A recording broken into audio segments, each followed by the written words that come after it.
Então, olá, né? Boa tarde a todos e todas que estão conosco, chegando para mais um encontro do Cultura e Subjetividade 2024, que eu organizo juntamente com o professor Marcelo Norberto, né? Com muita alegria. Temos hoje o nosso segundo convidado do ano, com muita honra, muita alegria, um professor e intelectual, filósofo, por quem tenho grande admiração, né, que já esteve conosco aqui na PUC, no programa de pós-graduação presencialmente, tanto por ocasião de aula inaugural, quanto também fazendo parte, integrando outras atividades do PUC Online, o professor Oswaldo Jacóia Júnior, que muito gentilmente aceitou o nosso convite para fazer a conferência de hoje, né, e também participar do nosso projeto. Né? Estamos já com o livro, primeiro volume, né? Subjetividade e Cultura, do ano passado, muito próximo, né, da finalização, e pretendemos a mesma ideia de fazer com os encontros desse ano, também a edição Cultura e Subjetividade, portanto, incluindo, claro, né, a participação do professor Oswaldo Jacóia Júnior, que muito gentilmente, muito generosamente aceitou participar do nosso projeto. É um momento bastante difícil para todos nós que estamos no Rio Grande do Sul, né? Nós estamos já na terceira semana muito difícil, né, de eventos climáticos que arrasaram cidades né, e afetaram cidades tanto no interior quanto na região metropolitana e Porto Alegre.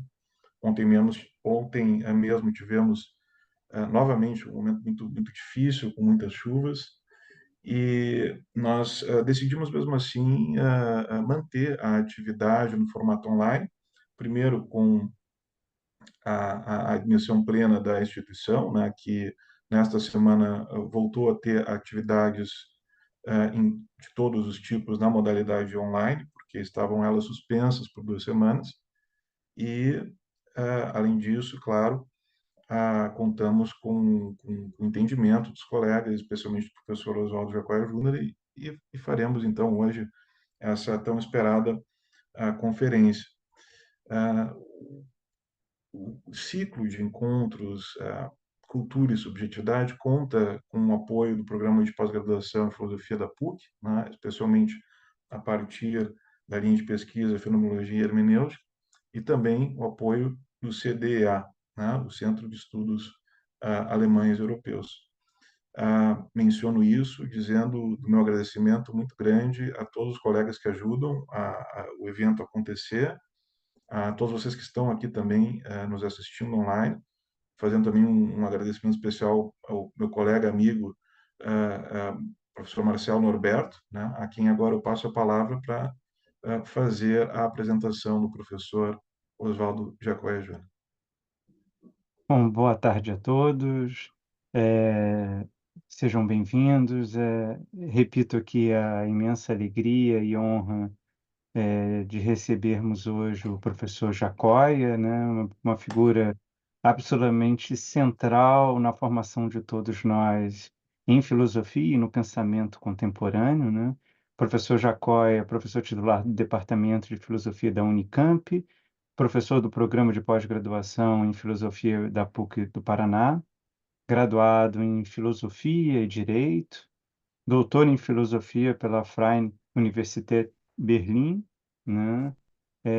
Uma pesquisa que se concentra na área de filosofia moderna e contemporânea, ênfase em história da filosofia, ética, filosofia do direito, se ocupando de temas como teoria da cultura, ética, filosofia do direito, filosofia social, política e da história, filosofia clássica francesa e alemã, especialmente com as obras de Auguste Comte, Arthur Schopenhauer, Friedrich Nietzsche, autor de vários textos e obras, aqui destaco duas apenas, Nietzsche, o humano como memória e como promessa, e Ressentimento em Vontade. Professor, hoje vai nos falar sobre Nietzsche, as raízes culturais do sujeito e a gramática da linguagem. Professor Jacó, é a palavra do senhor. Muito obrigado mais uma vez. Uma boa tarde a todas e a todos que nos acompanham aqui. Eu gostaria de desejar a todas e todos uma boa tarde e dizer da minha gratidão e da minha alegria e honra de estar presente neste evento, do privilégio de compartilhar aqui algo do meu trabalho com todos vocês, em especial com meu querido colega e amigo, professor Fábio Caprio de Castro e o professor Marcelo Norberto, a quem eu gostaria de expressar aqui a minha profunda gratidão. Também gostaria de deixar de início registrada a minha solidariedade a todo o povo do Rio Grande do Sul pela infausta circunstância que tem se abatido sobre o Estado e a expectativa, a ingente esperança de que essa situação possa se melhorar nos próximos dias. Eu peço, então, licença para compartilhar o texto que eu pretendo apresentar na tarde de hoje, que, como já foi anunciado pelo professor Marcelo, é intitulado Nietzsche, as raízes culturais do sujeito e a gramática da linguagem. A modernidade cultural se enuncia com plena transparência, na certeza absoluta com que Descartes formula, liquidando com segurança a dúvida cética, a proposição que firma os alicerces do edifício da nova ciência. Seu inconcurso fundamento, Descartes o encontra na imediatez do cogito ergo sum, naquela intuição na e pela qual o pensamento apreende o seu objeto diretamente, alcançando o núcleo do ser, num percurso que leva da percepção autoconsciente à efetiva realidade da coisa pensada. Cito Descartes: o pensamento é um atributo que me pertence, só ele não pode ser separado de mim. Eu sou, eu existo, isto é certo. Mas por quanto tempo? A saber, por todo o tempo em que eu penso. Pois poderia, talvez, ocorrer que, se eu deixasse de pensar, deixaria ao mesmo tempo de ser ou de existir. Nada admito agora que não seja necessariamente verdadeiro. Nada sou, pois, falando propriamente, senão uma coisa que pensa, isto é, um espírito, um entendimento ou uma razão, que são termos cuja significação me era anteriormente desconhecida. Ora, eu sou uma coisa verdadeira e verdadeiramente existente. Mas que coisa? Já o disse, uma coisa que pensa. Fim de citação.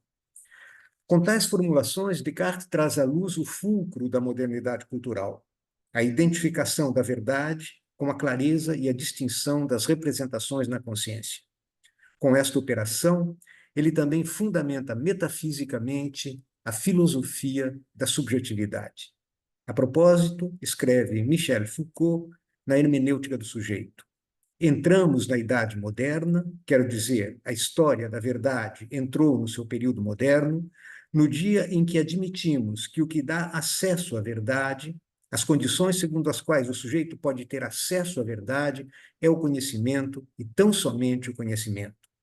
É aí que, parece-me, o que chamei de momento cartesiano encontra seu lugar e seu sentido. A idade moderna da história da verdade começa no momento em que o que permite aceder ao verdadeiro é o próprio conhecimento e somente ele. Fim de citação. Este feito Descartes, o momento cartesiano, inaugura então uma experiência epocal na história da verdade do ser, que fica essencialmente referida e tornada dependente da clareza e distinção da percepção.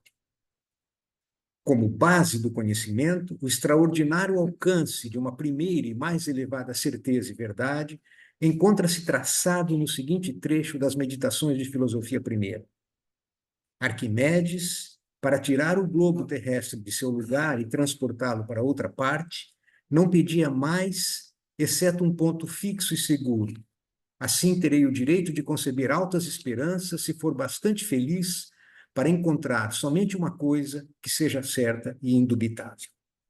Conquistado e garantido pela evidência do cogito, O ponto fixo e seguro se assevera, de modo que o mundo antigo e medieval foi retirado de seus eixos, tendo sido erigidos os alicerces metafísicos de uma nova era do mundo, aquela que se funda numa metafísica da subjetividade. Neste alvorecer da Aufklärung, do iluminismo, René Descartes fornecia então o lema e a divisa dos novos tempos. Uma outra filosofia deveria substituir a esterilidade meramente especulativa da escolástica para dar à luz um saber capaz de oferecer à humanidade algo de prático e útil, pelo que, escreve Descartes, conhecendo a força e as ações do fogo, da água, do ar, dos astros, dos céus e de todos os corpos que nos cercam, tão distintamente como conhecemos os diversos mistérios de nossos artífices, poderíamos empregá-los da mesma forma em todos os usos para os quais são próprios e assim nos tornar como que senhores e possuidores da natureza. Fim de citação. Esta menção cartesiana aos diferentes mistérios dos artesãos alude a um elemento decisivo nesta autoconsciência. Tanto na técnica artesanal quanto no mais primitivo uso de instrumentos, estão embutidos um saber e uma racionalidade estratégico-instrumental de meios e fins que corresponde a uma efetivação das leis da natureza investida em ações finalísticas dirigidas pelo intelecto humano. A técnica já é, nesse nível, tanto um saber quanto a aplicação de um conhecimento. Portanto, arte e ofício, do qual deriva um desenvolvimento teórico e um alargamento de seu âmbito de aplicação, a saber, de seu aproveitamento e utilização prática utilitária. Em face deste cenário, Martin Heidegger descreve o momento cartesiano como o anúncio de uma nova figura do mundo, de uma nova epoqué do ser. Na decisão cartesiana, descerra-se, segundo Heidegger, o horizonte metafísico da matemática moderna, com o pensamento sistemático que a ela corresponde. A forma da evidência matemática torna-se, então, o critério que explicita e funda a certeza metafísica, assim como, em geral, o elemento universal de toda evidência. O ser é buscado e encontrado, escreve Heidegger, na representabilidade do ente. Não pode haver imagem de mundo em nenhum lugar em que o ente não seja interpretado assim, isto é, enquanto algo posto pelo homem que o representa e produz. E tampouco o mundo pode adentrar numa imagem. A época histórica, que por fim se apresenta como moderna em relação à anterior, consiste em que o ente se torna ente na representabilidade. As expressões coloquiais, imagem do mundo da época moderna e imagem do mundo moderna, repetem a mesma coisa e dão a entender algo que nunca pôde existir antes, a saber, as imagens de mundo medieval e antiga. A imagem do mundo não passou a ser moderna, de medieval que era antes. Melhor dizendo, o que caracteriza em geral a essência da época moderna é que o mundo se transforma em imagem. Fim de citação. Desse modo, a metáfora da alavanca de Arquimedes não é mera retórica. Ela significa que a realidade do ente em seu todo, isto é, o mundo, se transforma em conteúdo representativo ou imagem do mundo. Prossegue Heidegger, na metafísica se perfaz a meditação sobre a essência do ente e a resolução acerca da essência da verdade. A metafísica funda uma era ao dar-lhe o fundamento de sua forma essencial por meio de uma determinada concepção da verdade. Esse fundamento impera intrinsecamente em todas as manifestações que distinguem essa era. Fim de citação. Desse modo, sempre de acordo com a interpretação heideggeriana, o elemento essencial da filosofia da subjetividade e, com ela, o princípio determinante da configuração histórica, tanto do homem moderno quanto do mundo que lhe corresponde, pode ser encontrado na concepção do ser dos entes em sua totalidade, derivada de perceptio e apetitus, e na correlata decisão igualmente fundamental sobre a essência da verdade como certeza e segurança da representação. O saber científico se articula, então, no enquadramento de um campo de investigação submetido à ação objetivante de um puro sujeito de conhecimento, por intermédio de cuja operatividade a totalidade do real ou o campo da experiência são tornados disponíveis a um tipo de investigação que porta em seu interior, de modo essencial, a dimensão do experimento técnico-científico, do cálculo e da previsibilidade. A ciência moderna torna-se, assim, essencialmente um empreendimento de planejamento, exploração, produção, gestão e controle sobre um determinado setor particular ou um campo específico de calculabilidade. O essencial disso, escreve Heidegger, que se denomina hoje ciência, é a pesquisa. Em que consiste a essência da pesquisa? Nisso, que o conhecer se instala ele mesmo como processo num âmbito do ente, da natureza ou da história. Processo significa aqui não o mero método, o proceder, pois todo o processo já precisa de um domínio aberto no qual ele se move. Fim de citação. Este âmbito no qual se move o processo metódico do conhecimento é o domínio das entidades matematizáveis, do número e da planificação, o meio próprio para o florescimento do rigor e da exatidão exigida por uma investigação que é pesquisa, no sentido moderno do termo. A saber, a unidade da experiência se oferece ao homem moderno em termos de equação, de variáveis de cálculo. A esta figura do mundo corresponde também um modo de ser do homem como calculador e dominador. O processo fundamental da modernidade, escreve Heidegger, é a conquista do mundo como imagem. A palavra imagem significa agora a figuração geral do produzir que representa. Nele, o homem luta pela posição na qual pode ser aquele ente que dá a medida e estende o fio de prumo a todos os entes. Só porque, e na medida em que o homem tornou-se em geral e essencialmente sujeito, tem de colocar-se para ele, na sequência, expressamente, a pergunta sobre se o homem, como o eu, confinado à sua veleidade e liberado em seu arbítrio, ou como nós da comunidade, se o homem, como personalidade na comunidade ou como mero membro de grupo na corporação, se ele, como Estado e nação e como povo, ou como a humanidade universal do homem moderno, quer e tem de ser o sujeito que, como ser moderno, ele já o é. Fim de citação.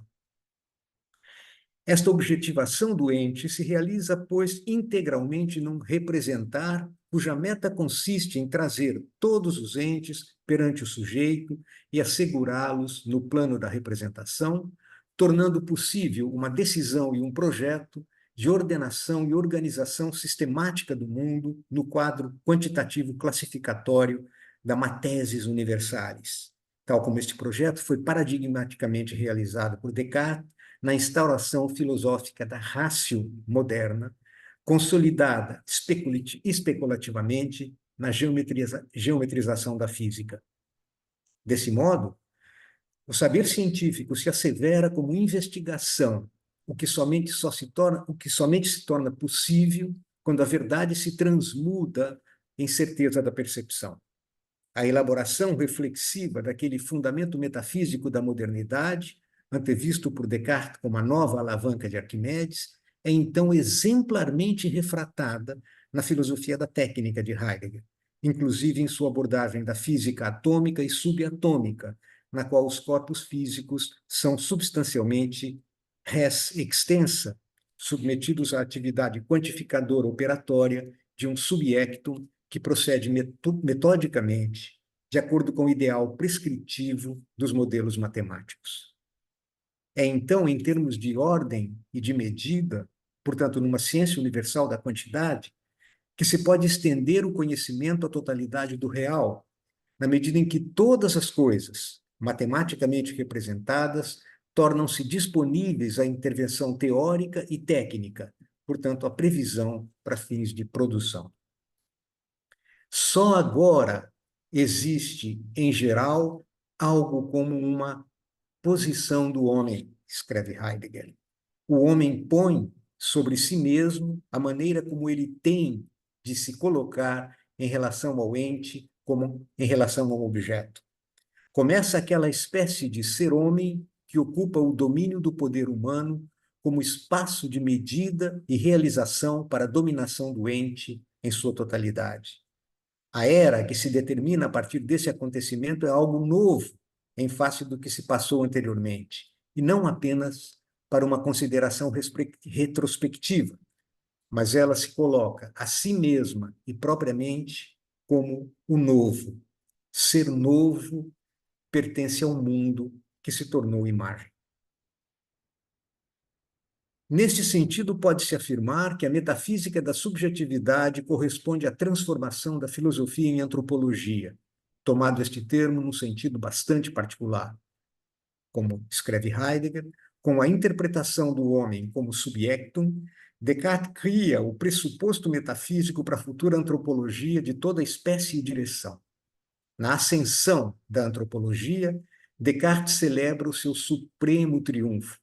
Pela antropologia, é introduzida a transição da metafísica para o processo de mera cessação e suspensão de toda a filosofia. Fim de citação. Textos como estes tornam manifesto que o pensamento de Heidegger sobre a essência da técnica se articula no âmbito reflexivo da pergunta pelo ser dos entes em sua totalidade, da diferença ontológica entre os entes e o ser e das experiências decisivas sobre a verdade na história da filosofia. Sua desconstrução da metafísica tem como horizonte de possibilidade uma compreensão da figura moderna do saber, da essência da ciência moderna e de sua realização tecnológica, que remonta à filosofia primeira enunciada por Descartes. Mas a filosofia pós-metafísica de Heidegger não se limita meramente ao plano das puras ideias. Ela considera também, com igual radicalidade, as formações concretas do mundo histórico. Cito Heidegger, a época que denominamos modernidade e em cuja consumação começa a adentrar agora a história ocidental, determina-se pelo fato de o homem se tornar a medida e o centro do ente. O homem é aquele ente que se encontra na base de todo ente, isto é, expresso em termos modernos, de toda objetivação e representabilidade. Ele é o subjectum. Por mais incisivamente que Nietzsche se volte sempre, uma vez mais, contra Descartes, cuja filosofia fundamentou a metafísica moderna, ele nunca se volta contra Descartes, senão porque este ainda não tinha estabelecido de maneira suficientemente completa e decidida o homem como subjectum. A representação do subjectum como ego, como eu, ou seja, a interpretação egóica do subjectum, ainda não é para Nietzsche suficientemente subjetivista. É só com a doutrina do além do homem, com a doutrina do primado incondicionado do homem no interior do ente, que a metafísica moderna chega à determinação extrema e consumada de sua essência. Nessa doutrina, Descartes festeja o seu mais elevado triunfo. Fim de citação, né? A dominação calculadora do mundo se desdobra, então, em exploração da natureza por intermédio da intervenção tecnológico-operatória. No conceito moderno de investigação e experimento, na forma contemporânea de organização do saber técnico-científico em instituições e empresas científicas, é sempre o movimento de objetivação e disponibilização, de exploração, que se atualiza. Compreender-se-á, escreve Heidegger, com isso, primeiramente, aquela aparição de que hoje uma ciência, seja ela ciência da natureza ou ciência do espírito, só adquire o justo prestígio se ela se tornou capaz de institucionalizar-se. Só que a ciência não é empresa porque seu trabalho é realizado em institutos, mas os institutos são necessários porque a ciência em si, como pesquisa, tem o caráter da empresa. Fim de citação. A metafísica da subjetividade, nesta acepção tipicamente moderna, explicitada por Heidegger, articula, então, a verdade como certeza, no plano epistêmico, a um conceito de vontade que, de Leibniz a Nietzsche, também se assevera como fundamento ontológico. Na fórmula nietzschiana da vontade de poder, esta noção moderna de vontade como ens metaphysicum adquire a sua máxima pregnância, aquela que corresponde à escalada planetária da técnica. Com base nesta descrição, pode-se perceber que, nos termos de Heidegger, a técnica e a política, assim como todas as demais esferas da sociedade e da cultura, que conferem ao mundo moderno seu delineamento, só podem ser apreendidas em sua significação essencial a partir do substrato metafísico, pois é somente com referência a este que se pode compreender como, no Ocidente, a meditação fundante sobre a essência do ente forneceu as bases para a configuração de uma nova era do mundo. Em consonância com este entendimento, Heidegger insere, então, a filosofia de Nietzsche, com seu conceito fundamental de vontade de poder, no âmbito de sua própria filosofia da técnica, resgatando a sua originária pertença, a saber, a pertença de Nietzsche, à experiência fundamental da metafísica da subjetividade. Esta teria disposto os trilhos aos quais o pensamento de Nietzsche se manteria irresistivelmente ligado. Para Heidegger, a filosofia de Nietzsche, a despeito de sua pretensão disruptiva de transvaloração de todos os valores, de modo algum teria se afastado dos caminhos traçados pela interpretação cartesiana da substância e da verdade, senão que se insere, como todo contramovimento, nos marcos de uma tradição que pretende subverter, sobretudo ao identificar na vontade de poder o fundamento metafísico da totalidade dos entes. Deste modo, o conceito de vontade de poder permaneceria uma variante da essência metafísica, como compreensão ôntica do ser a partir de perceptio e appetitus, com atribuição de primazia da vontade sobre o intelecto. É justamente esta interpretação que eu pretendo discutir neste evento de hoje. Pois, a meu ver, a genealogia de Nietzsche consuma um ataque devastador aos pressupostos basilares da metafísica da subjetividade, em especial em sua variante cartesiana. E o faz justamente ao transformar em problema a possibilidade de compreensão da realidade do mundo a partir da categoria de subjectum, que para ele tem de ser desmascarada como mistificação e fetiche induzido pelo hábito gramatical. A arqueogenealogia do sujeito, tal como Nietzsche a empreendeu, pretende tornar fantasmático o fundamento pretensamente inabalável da subjetividade moderna. Desde então, como afirma Slavoj Zizek, um fantasma caminha na ciência ocidental, o fantasma do sujeito cartesiano. E como no presente este sujeito se encontra num processo de crise permanente, então, cito Zizek, para expulsá-lo, coligaram-se numa santa aliança todas as potências acadêmico-científicas, o obscurantista da nova era, que gostaria de superar o paradigma cartesiano com um novo princípio unitário, e o desconstrutivista pós-moderno, para quem o sujeito cartesiano representa uma ficção discursiva, um efeito de descentrados mecanismos textuais. O teórico habermasiano da comunicação, que insiste numa transformação da monológica subjetividade cartesiana numa intersubjetiva discursividade, e o defensor do pensamento heideggeriano do ser, que acentua a necessidade de transpassar o horizonte da subjetividade moderna, que culmina no devastador niilismo do presente. Fim de citação. No cenário do niilismo, cuja ascensão Nietzsche antecipara com seu anúncio da morte de Deus, as ciências cognitivas levariam ao efeito nos dias de hoje uma tentativa, escreve Zizek, de provar empiricamente que não existe nenhum palco do si próprio, mas apenas um pandemônio de potências em competição. O mesmo ocorre com o fundamentalista ecológico, nos termos de Zizek, que culpa o materialismo mecanicista cartesiano de preparar o fundamento filosófico para a impiedosa exploração da natureza.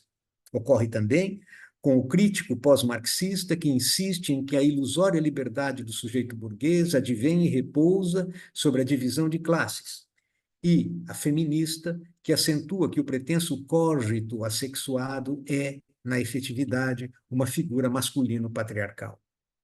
onde existe uma vertente acadêmico-científica a qual não tenha sido objetada por seus adversários, que ela ainda não teria completamente superado a sua herança cartesiana?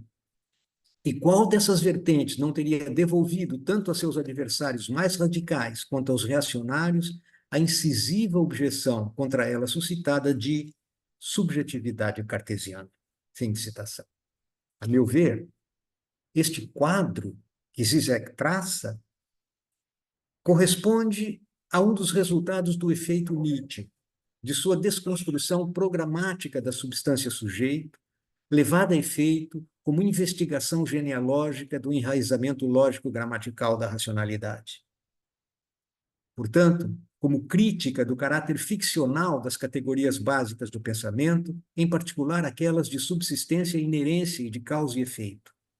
Em correspondência com a natureza genealógica de suas análises, a crítica de Nietzsche se propõe a desvendar um arcaísmo mitológico, um feticismo gestado na forma fixa das funções gramaticais. Trata-se de um dispositivo mental que induz a uma visão grosseira, a um sortilégio que leva à necessidade de separação entre um agente, um subjecto, que causa, e o efeito por ele causado. Ou seja, um replicamento da relação proposicional entre substância e atributo, sujeito e predicado.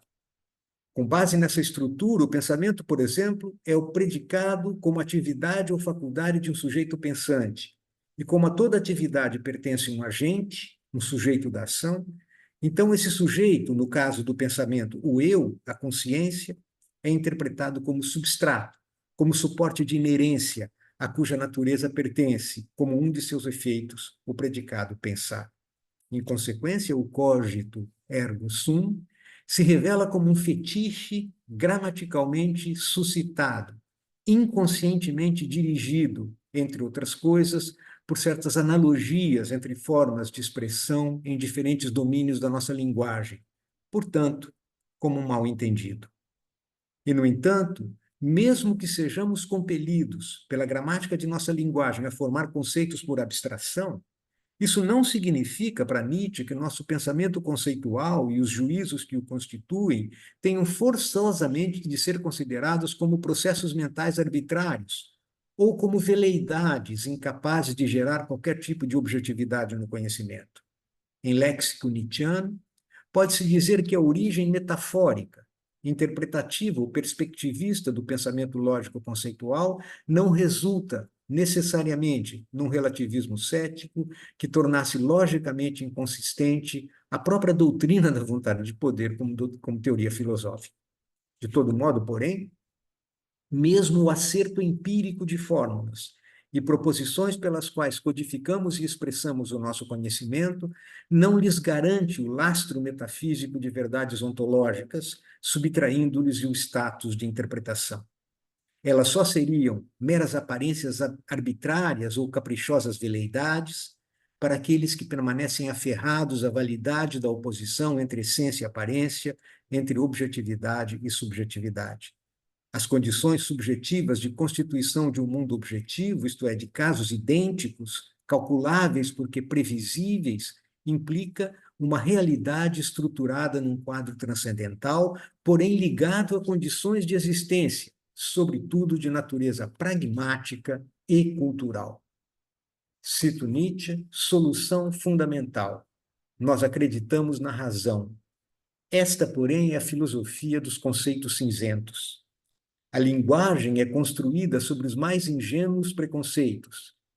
E então, lemos desarmonias e problemas no interior das coisas porque só pensamos na forma linguística. E com isso acreditamos na eterna verdade da razão. Por exemplo, sujeito, predicado, etc. Cessamos de pensar, se não queremos fazê-lo sob a coerção linguística. Ainda chegamos justamente à dúvida de ver aqui um limite como limite. O pensar racional é um interpretar segundo um esquema que nós não podemos rejeitar.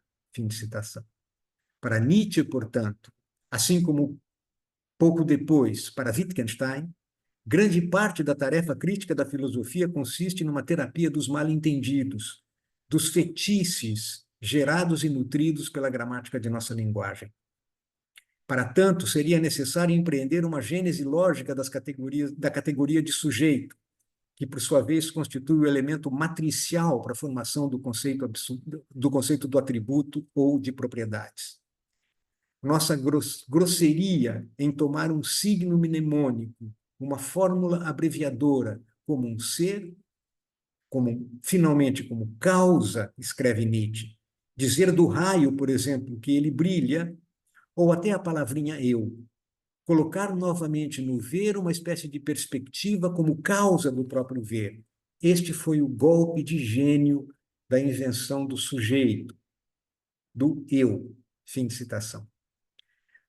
O sujeito, o eu, é, portanto, uma invenção que pode ser rastreada até seu núcleo originário, saber a gramática da linguagem, a estrutura da proposição elementar atributiva. É justamente essa legislação da linguagem o fundamento inconsciente do direito, portanto, da atribuição, que consideramos evidente justificar ontologicamente as operações analíticas e sintéticas de nosso pensamento. Trata-se, nesse passo, de um insight muito característico da crítica lógico-gramatical da categoria de substância, de sujeito, tal como levada a efeito por Nietzsche. Cito: um quantum de força equivale a um mesmo quantum de impulso, de vontade, de atividade. Melhor, nada mais é senão este mesmo impulso, este mesmo querer e atuar, e apenas sob a sedução da linguagem e dos erros fundamentais da razão que nela se petrificam, a qual entende ou mal entende que todo atuar é determinado por um atuante, por um sujeito, é que pode parecer diferente. Pois assim como o povo distingue o corisco do clarão, tomando este como ação, operação de um sujeito de nome corisco, do mesmo modo a moral do povo discrimina entre a força e as expressões da força, como se por detrás do forte houvesse um substrato indiferente que fosse livre para expressar ou não a força. Mas não existe um tal substrato. Não existe ser por detrás do fazer, do atuar, do devir. O agente é uma ficção acrescentada à ação. A ação é tudo. Fim de citação. Com o termo substrato indiferente, Nietzsche se refere certamente à substância, no sentido original de hipokeimenon ousia, a essência necessária de tudo que é, a causa intrínseca ou a razão de ser que designa tudo o que há de real e cognoscível em toda e cada uma das coisas. Substância, nesse sentido, que existe necessariamente como estrutura do ser em sua conexão causal, pois, como já encontramos em Aristóteles, todas as espécies de causa são determinações da substância primeira. Relativamente ao conhecimento das coisas particulares, a substância é também considerada por Aristóteles como aquilo de que se fala, ou aquilo a que se atribui ou são inerentes propriedades e determinações, predicados, atributos. Portanto, como sujeito, hipokeimenon, subjectum ou supósito, diferentemente da substância primeira, a substância segunda é entendida em termos de universal ou espécie. Com Tomás de Aquino, a substância, em seus vários sentidos, é identificada como quiditas, ou quididade. Temos conhecimento das coisas particulares só quando conhecemos sua essência necessária. E como, perdão, só temos conhecimento das coisas particulares só quando conhecemos sua essência necessária. E com todas as coisas ocorre o mesmo que ocorre com o bem. Se o que é bem, por essência, não é bem, então nem o que existe, por essência, existe. E o que é uno, por essência, não é uno. E assim como em todas as coisas. Isso é uma passagem do Tratado das Categorias. Quid erat esse indica a estabilidade do ser desde sempre e para sempre. Este é o objeto da definição e do conhecimento científico. Aquilo que há muito tempo vimos procurando e ainda procuramos, aquilo que sempre será um problema para nós, o que significa o ser, significa isto: o que é a substância.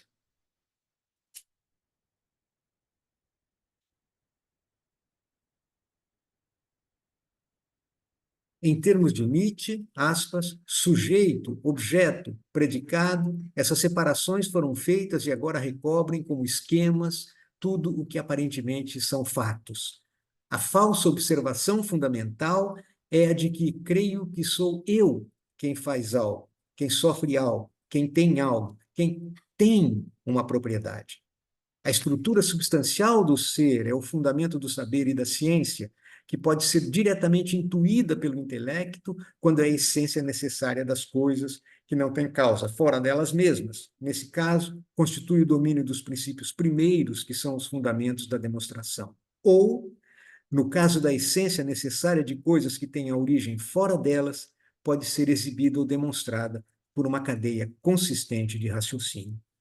O que se encontra aqui em questão é justamente o dispositivo ontológico, tal como nós o vemos na filosofia primeira de Aristóteles. É a divisão e a separação do ser em substância primeira e substância segunda, substância e atributo, substância e modos. Essa divisão obedece a um mecanismo arcaico. A divisão que opõe aquilo que divide, de tal maneira que uma parte é rechaçada, excluída, expelida para trás, impelida para o fundo e posta então como origem, para, em seguida, ser articulada e incluída, desta vez como fundamento da outra. Como reconhece Giorgio Agamben, cito, a articulação operada pela linguagem pressupõe sempre uma relação de predicação, geral-particular, ou de inerência, substância-acidente, com respeito a um sujeito, a um existente subjacente que jaz no fundo. Legein, dizer, significa em grego recolher e articular os entes por meio das palavras, ontologia. Mas, deste modo, a distinção entre dizer e ser permanece não interrogada, e é esta opacidade de sua relação que será transmitida por Aristóteles à filosofia ocidental, que a acolherá sem benefício de inventar. Fim de citação. Dessa cesura no ser e do ser surge o protótipo da noção de propriedade, uma vez que esta se decalca sobre a predicação na estrutura elementar da proposição atributiva. A atribuição de um predicado a um sujeito, a relação predicativa mediada pelo verbo ser com função de cópula, como atributo e propriedade essencial ou acidental, pressupõe e se apoia na relação lógico-gramatical de sujeito-predicado. Sendo assim, a propriedade deriva lógica e gramaticalmente da relação de subsistência e inerência, que, por sua vez, pressupõe a relação gramatical de sujeito e predicado nas sentenças atributivas. Este, creio eu, é o núcleo da crítica de Nietzsche à metafísica da subjetividade. A divisão e a separação do ser em substância primeira e substância segunda, em substância e atributos, substância e modos, obedece a um mecanismo arcaico, repito, radicado na gramática da linguagem. De fato, escreve Nietzsche, nada teve até aqui uma força de convencimento mais ingênua do que o erro do ser, como foi formulado pelos Eleatas, por exemplo. Ele tem a seu favor cada palavra, cada sentença que pronunciamos. Mesmo os adversários dos Eleatas sucumbiram ainda à sedução do seu conceito de ser, Demócrito, entre outros, quando inventou o seu átomo. A razão na linguagem. Oh, que enganadora personagem feminina! Temo que não nos desembaraçaremos de Deus, porque ainda cremos na gramática. Muito obrigado a todas e a todos pela generosidade da atenção. Professor Jacói, nós que agradecemos muito a sua fala e antes de tudo, anda surgindo um falso dilema, ao meu ver, na academia, entre ou se é rigoroso e com isso se afasta completamente de uma reflexão sobre o nosso tempo, ou se reflete sobre o nosso tempo e aí o rigor teórico é irrelevante. Bom, a palestra do senhor é a demonstração cabal de que essas coisas não são contraditórias, muito pelo contrário, né? Quer dizer, a possibilidade do rigor é a possibilidade de a gente expandir a nossa percepção sobre a realidade. Então, muitíssimo obrigado. Sou eu quem lhe agradece pela imensa generosidade dessas palavras. Muito grato. Bom, eu vou abrir aqui para as perguntas. Fábio, você gostaria de iniciar com uma questão, por favor? Sim, muito obrigado, Marcelo. Primeiro, antes de tudo, o professor Jacó é brilhante a sua exposição. Muito obrigado, realmente, por ter aceito participar do nosso conjunto de encontros. A sua fala traz muita luz, muito brilhantismo para nossas propostas de reflexão, né, e discussões. Ganhamos muito, realmente, com o seu aceite, a sua a fala conosco, né, e de modo muito generoso, compartilhando o texto também na tela, podemos acompanhar textualmente a sua fala. Então, realmente, antes de tudo, muito obrigado. É, eu tenho primeiro uma questão que eu gostaria de colocar, mas também sem ocupar demasiadamente o espaço para que os colegas possam também fazer e formular questões, reagindo ao texto do professor Jacóia, né, fazendo comentários, enfim. A minha questão, ela vai mais ao encontro, tentando aproximar aquilo que o senhor traz para nós hoje, de questões que eu venho também trabalhando na minha linha de pesquisa, né, justamente sobre o tema da técnica e sobre o tema do naturalismo reducionista na contemporaneidade, especialmente aquele que nós podemos encontrar como uma espécie de lugar comum, de mainstream, em Philosophy of Mind, né, em filosofia da mente, que na falta de melhor expressão, o Marcus Gabriel, ao tratar do tema, decide não usar a expressão filosofia das Geistes, né? Em alemão, prefere usar simplesmente filosofia da consciência. O senhor citou várias possibilidades de nós fazermos uma análise retrospectiva ou genealógica de usos que hoje se discute discursivamente a partir da citação de Zec, a partir dessas observações, vários teóricos contemporâneos que têm, vamos dizer assim, grande peso, grande sucesso, né?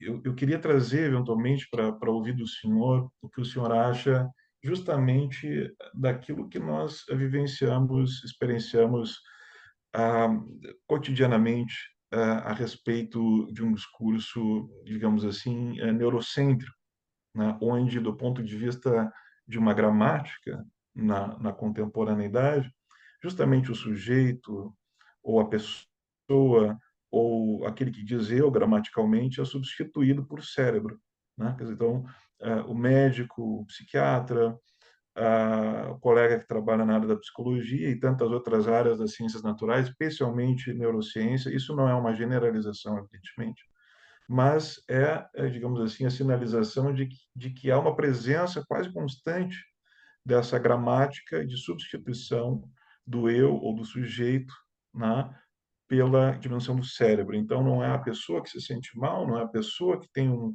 problema ou sente-se culpada, é o seu cérebro, é o cérebro que precisa ser reprogramado ou desprogramado, quer dizer, é o cérebro que é tratado mediante psicofármacos e não há nenhum problema nisso, mas eu me refiro à linguagem utilizada, me refiro à gramática implicada nisso, quase como um naturalismo reducionista implícito em diversos casos que a gente pode apontar de usos, né? Poderíamos exemplificar isso muito facilmente, né? Não é difícil de nós encontrarmos exemplos assim na mídia e mesmo em textos advindos da pesquisa científica propriamente dita envolvendo neurociência.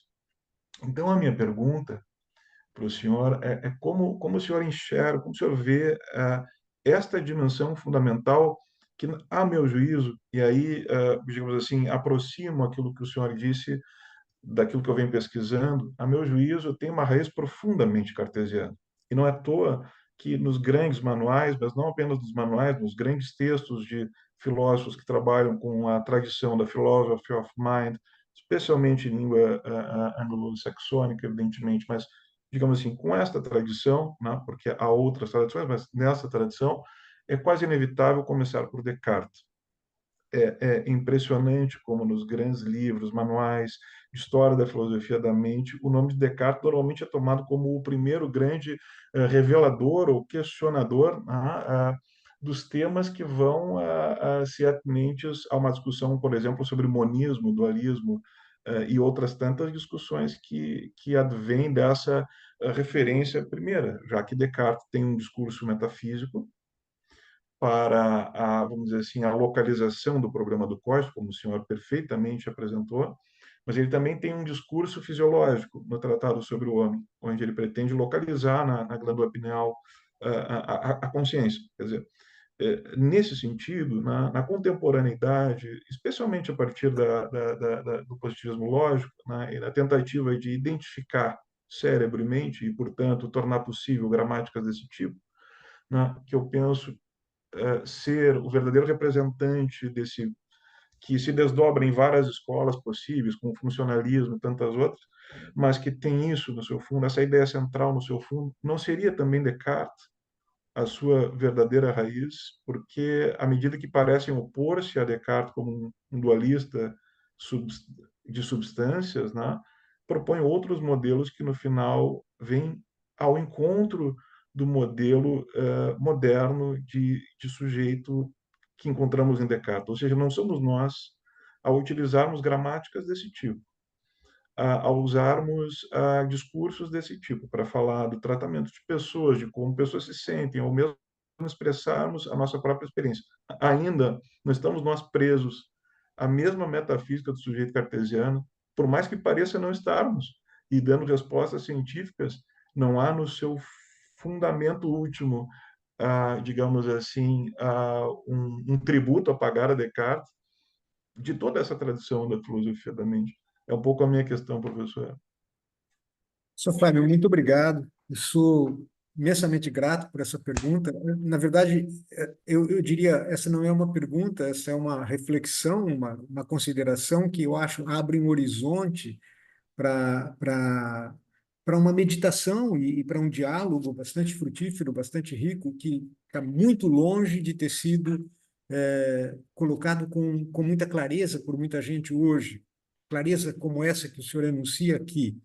E acho que, de fato, é um caminho a ser explorado pela filosofia, e acho que é, de fato, uma das nossas maiores urgências. Eu, digamos assim, me vem à mente, né, em atestação a isso que o senhor diz, por exemplo, o best-seller, né, O Erro de Descartes, do Damasio, né, que é, na verdade, um livro que é, digamos assim, contrarrestado pela sua procura de Spinoza, né, onde ele vai tentar mostrar que, de fato, o Spinoza é uma espécie de precursor daquilo que vai ser a biologia contemporânea e mesmo a neurociência. Enquanto que o Descartes não, justamente em função desse dualismo substancial. Mas, de qualquer forma, a interpelação cartesiana é uma interpelação absolutamente decisiva, né? Eu acho que não resta a menor dúvida. E, relativamente à neurociência, o que me parece ser hoje algo assim extremamente importante, e eu acho promissor em termos de reflexão, é, em primeiro lugar, o que significa a retomada, e, sobretudo, a retomada crítica deste momento cartesiano. Estou usando aqui a expressão do Foucault, mas a gente poderia falar deste palco cartesiano. E por que eu estou usando a palavra palco aqui? Bem, porque, de fato, a primeira, digamos, interpretação, né, digamos, da subjetividade em termos de palco, que vai abrir uma fortuna crítica extraordinariamente importante, nós encontramos em Hume, né? Aí há uma espécie de metáfora do eu, da consciência, como palco, mas da mesma forma, não como palco substancial. Quer dizer, o eu nada mais é do que a infinita cadeia de percepções, essa série de percepções articuladas onde sequer um palco existe. Então, hoje, eu acho que, mesmo no plano da neurociência, não se cessou de frequentar este palco do eu cartesiano. Afinal, o que é esse eu Se ele não pode ser pensado em termos cartesianos mais, ele é pensado em que termos? E aqui nós temos, então, outros candidatos à figuração, digamos, desta cena. E eu acho que um dos mais promissores hoje em dia é, por exemplo, a questão da identificação, do núcleo da consciência com o processamento de informação. Ou seja, um modelo estritamente informático de concepção do fluxo da consciência. Fluxo da consciência é, por exemplo, digamos, refratado ou pensado a partir do modelo do processamento de textos, por exemplo, né? E isto, digamos, fundamentalmente é uma espécie de concepção computacional da mente. Isto é muito significativo, creio eu, professor Fábio, em termos da própria denominação que os senhores dão aí ao evento, o senhor e o professor Marcelo, né? Quer dizer, que subjetividade é essa com a qual nós nos deparamos hoje, que é uma subjetividade essencialmente computacional, se o senhor quiser, cibernética. Esse é o ens metafísico dos nossos dias. E aí sim, professor, eu diria, a isso corresponde uma certa concepção da linguagem, e precisamente da linguagem de máquina.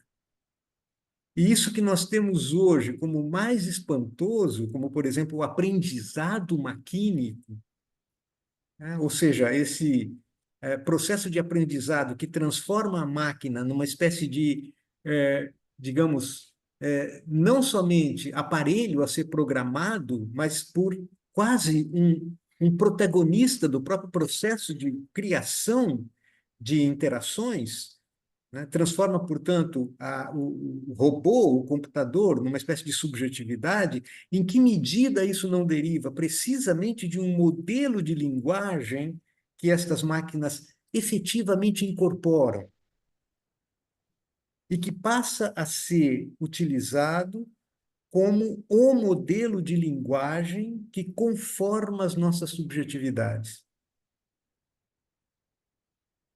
Eu recentemente tive em mãos um trabalho espantosamente sagaz de uma colega nossa belga, Rouvois, que, utilizando-se de digamos, recurso à governamentalidade do Michel Foucault, vai falar em governamentalidade algorítmica.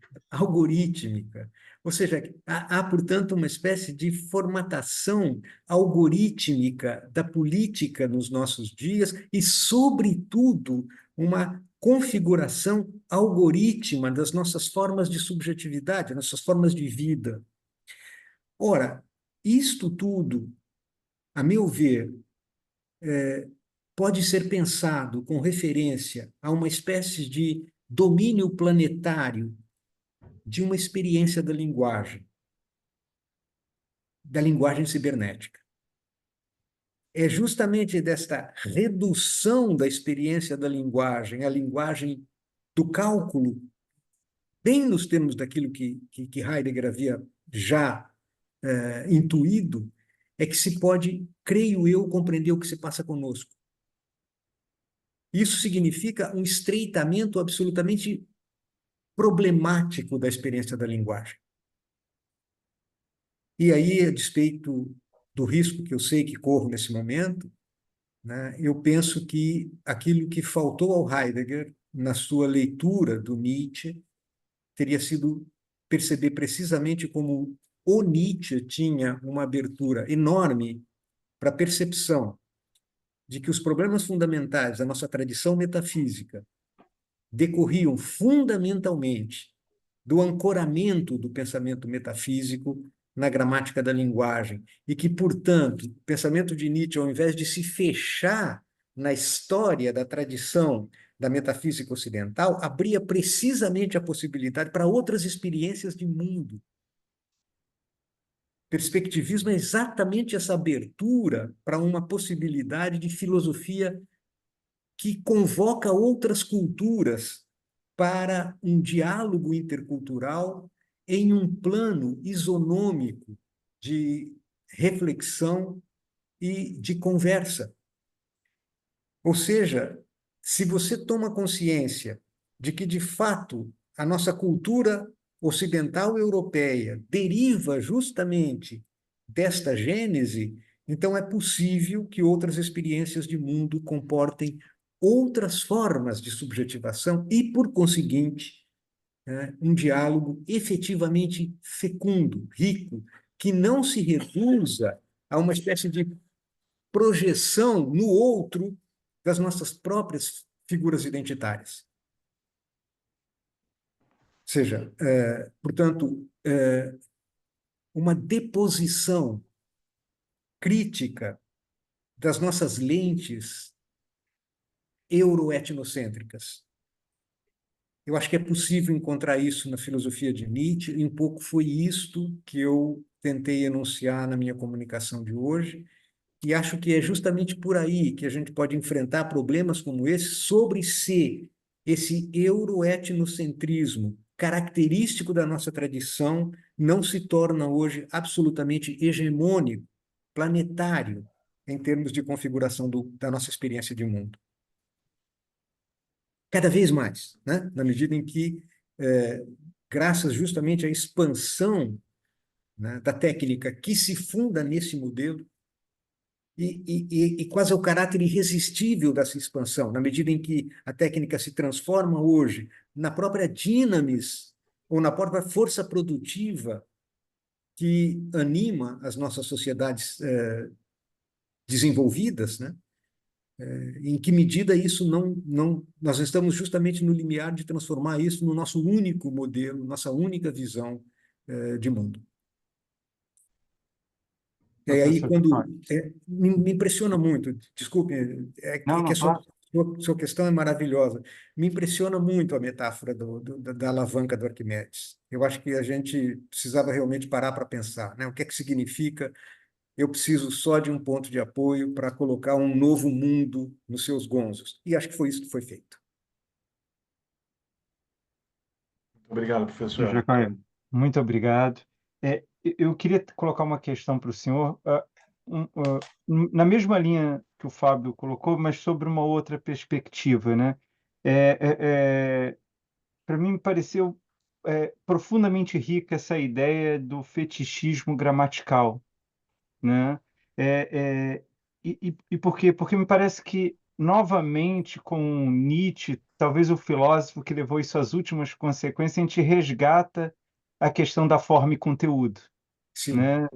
E é impressionante porque tanto se falou sobre forma e conteúdo de forma brilhante a partir de Nietzsche, mas quando voltamos para Nietzsche, a gente descobre que ele falou mais do que a gente percebeu mesmo, né? é Então, verdade, é é verdade. impressionante isso, né? Olha, você tem toda a razão. E- Eu recortei apenas alguns textos inéditos que permaneceram no legado, no espólio filosófico, né? Claro, eu poderia ter recortado inúmeros outros, que são, aliás, muito mais significativos a esse respeito do que o que a gente encontra na obra publicada, sintomaticamente. É impressionante, né? E é uma coisa, por exemplo, repartindo com o senhor, eu estava relendo aquele famoso texto O Homem Louco do Nietzsche na Gaia Ciência, né?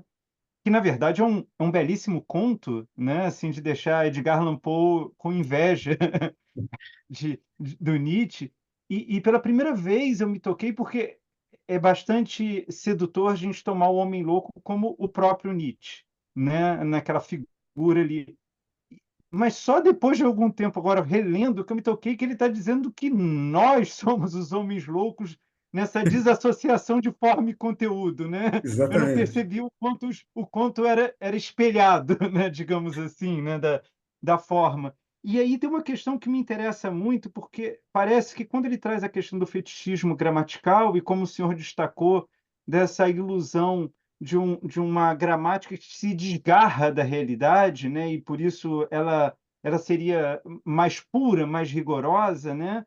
Como de novo ele nos traz a memória desse enlace que nunca se resolve entre a animalidade e a subjetividade, né? E eu fiquei pensando o quanto isso é importante para a nossa cultura, justamente porque é estranho à nossa cultura, né? Nossa cultura lida muito mal com isso, né? E as poucas formas com que ela aceita uma certa instinto humano como aceitável, ela é feita de uma forma de uma violência incrível contra a humanidade, com a ideia do prazer, do consumo, né? Que o Krenak, uma vez eu vi ele falando algo que me deixou bastante desconcertado, que ele falou assim: vocês riem da magia dos meus xamãs, mas vocês praticam magias muito mais exóticas do que a nossa, né? Vocês acham que podem consumir tudo na quantidade que quiser, né? E o meu xamã que é estranho, né? Então é um pouco disso, e eu fiquei pensando, porque a nossa realidade, como o senhor mesmo chamou a atenção, ela limita a realidade ao que é da evidência, né? Isso, Ou, como o senhor citou, do fato. Todo o resto que não é factual, ou não é objetivo, ou não é da evidência, é excluído, né? Quer dizer, uma dimensão que o Nietzsche ajuda a gente a pensar também, essa universalidade que é extremamente seletiva, né? exatamente. Ela comporta Exatamente. muito pouca coisa, né? E eu fiquei pensando, Preciso. quando o senhor respondendo o Fábio, falando dessa linguagem de máquina, né, algorítmica, o quanto é fecundo a gente voltar a partir dessa provocação de um fetichismo gramatical para pensar a nossa política, a pensar a nossa sociedade, pensar os valores vigentes na nossa cultura. Se o senhor pudesse falar um pouquinho mais, eu adoraria. Muito obrigado. Olha, sou eu quem lhe agradeço, professor Marcelo. Eu acho que as questões que o senhor coloca, elas me falam assim de maneira muito próxima ao coração e à mente. São preocupações que eu tenho também, sabe? E eu acho que, efetivamente, essa noção do fetiche, né? Quer dizer, nós, de certa maneira, povoamos tanto o nosso imaginário como o nosso mundo com hipóstases, hipóstases que, na verdade, de fato, só são, digamos, produzidas, ou são capazes de ser produzidas justo por conta da linguagem em que nós vivemos, né? Que nós, de fato, estamos inteiramente mergulhados. E, e eu me pergunto se, de fato, não é necessário, para se dar conta de todas essas questões que o senhor levanta aqui, que a gente não, que a gente seja, por assim dizer, concitado a de novo refletir sobre o que é que significa o homem pensado como um animal que tem a linguagem. Né? Como é que o que significa a linguagem para o homem? E em que medida esta experiência da linguagem é em nós aquilo que de fato nos constitui como propriamente humanos, veja, isso com toda a implicação possível disso. Eu tinha pensado, no momento que eu recebi esse convite, de traçar um caminho que nos levasse diretamente à psicanálise, em particular, aqui, a psicanálise lacaniana. Eu acho que aqui, né, eu acho que aqui há um fulcro absolutamente fundamental para pensar esse enraizamento da subjetividade humana na linguagem, né? E como justamente esta é uma dimensão que nós arriscamos a simplificar demais, a empobrecer demais, com essa espécie de absolutismo da linguagem computacional, ou seja, de uma concepção simplesmente maquínica da linguagem, que pode ser, por assim dizer, produzida, né? Produzida de acordo com os mesmos parâmetros, com os mesmos critérios da produção técnica em geral.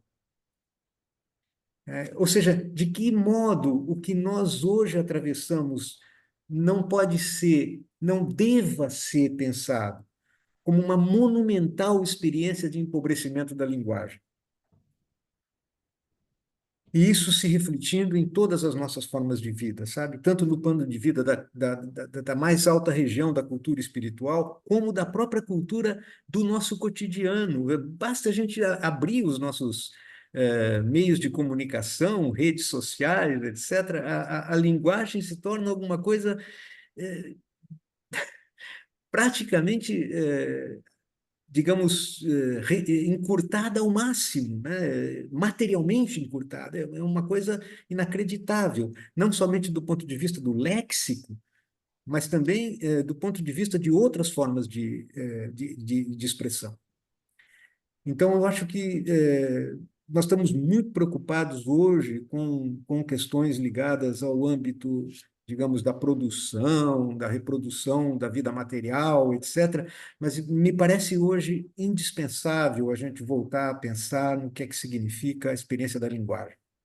É claro que isso tem sido feito por várias pessoas no mundo hoje, várias pessoas têm feito isso, mas eu acho que não custa insistir nesse ponto.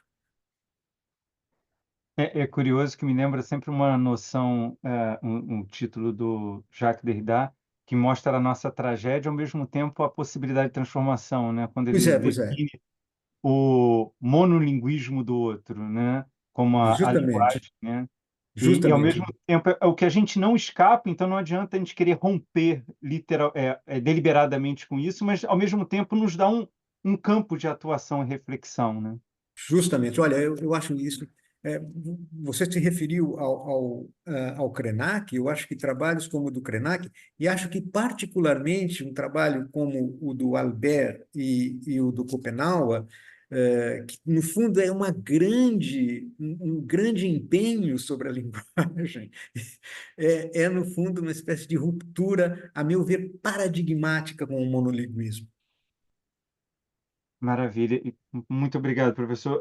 Eu e o Fábio estávamos brincando um pouco antes de entrarmos para cá, que existe uma certa fantasmagoria no evento que a gente está organizando, porque a gente teve duas figuras centrais de Nietzsche, a professora Scarlett Martin, ano passado, agora o senhor. Então, parece que se a gente